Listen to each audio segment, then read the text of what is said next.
झापाको अर्जुनधारा नगरपालिका वडा नम्बर 2 मा रहेको शान्ति सामुदायिक वन उपभोक्ता समूहले वन्यजन्तु तथा चराचुरुङ्गीका लागि फलफुल तथा बिरुवा रोप्ने कार्यलाई निरन्तरता दिएको छ। विशेष गरी जंगली हात्तीको आवत जावत हुने वन समूहको ब्लक नम्बर 1 मा आज 250 वटा केराको बोट रोपिएको छ। वन समूहमा प्रवेश गर्ने मुख्य नाकामा कम्तीमा 500 बोट रोपिने समूहका अध्यक्ष खगेन्द्र कोइरालाले जानकारी दिएका छन्। उनका अनुसार यसअघि 500 वटा चिउरी, 200 वटा जामुन, 100 वटा सिरिस र 50 वटा कदमको बिरुवा रोपिएको थियो।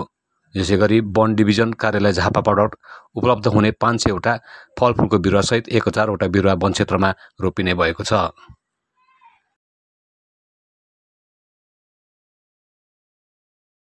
81-82 को वार्षिक कार्यक्रममा पास भए अनुसार वृक्षारोपण डिभिजन वन कार्यालयको निर्देशनमा रही वनमा हुने र यहाँ के अरे प्रयोग हुने खालका रुखहरू डिभिजन वन सब डिभिजन वनबाट हामीले 500 चिउरीको, 200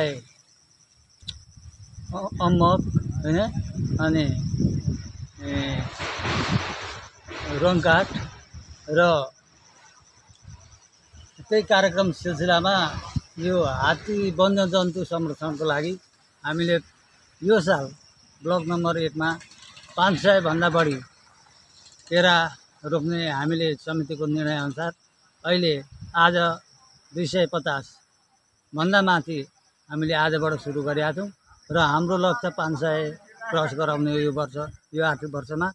र त्यो चाहिँ किन रोप्नु परेको भने हाम्रो छिमेकी भारतबाट आउने हात्तीहरू यही बाटो हुँदै के अरे झापाको सामुदायिक वन जुकेखाडी दोइजोडामा बास बस्ने र यही बाटो ओहोरदोहोर गर्ने भएकाले उनीहरूको कोरिडोरमा चाहिँ उनीहरूलाई खाने आहाराको लागि हामीले रोपेका हौं। र यो आहारा खाँदै गरेर गाउँ बस्तीमा उपभोक्ताले लाएको बाली अन्न बालीमा चाहिँ अलिकति भए पनि हात्तीको आक्रमण कमी हुन्छ भनेर हामीले यो जंगलमै हात्तीलाई बोलाएर जंगलमै अगाउने उद्देश्यले यो कोला रोपिएको हो। र के अरे चिउरी र यो क्यामुना जस्ता बिरुवाहरू चाहिँ चराचुरुङ्गीहरूले पनि खानुपर्छ, चराचुरुङ्गीहरूले पनि बाँच्नुपर्छ भनेर हामीले चराचुरुङ्गीहरूको लागि पनि यो कार्यक्रम अघि सारेका हौं। यो चाहिँ कार्यक्रम चाहिँ हाम्रो वन विकासको खर्चमा आउँछ। यो वर्षको वन विकासको छुट्टीको 25% मा आउने कार्यक्रम हो। हामीले बिरुवा रोप्ने त हामीलाई डिभिजन वन अथवा राज्यको कानुन अनुसार एक रुख बराबर 25 वटा बिरुवा रोप्ने हाम्रो कार्यक्रम हुन्छ। हाम्रो नीति नै त्यही छ। र पनि हामी अब 25 नपुगे आए पनि कोही बेला 25-26 पनि हुन सक्छ, कोही बेला 25 भन्दा उँधो हुन तर हामी वर्षपछि कटान भएको अनुसारले कतिवटा रुख काटिन्छन् त्यसको आधारमा हामी प्रति वर्ष रोप्छौं। यो वर्ष पनि अब हामीले 40 वटा रुख काटेका छौं।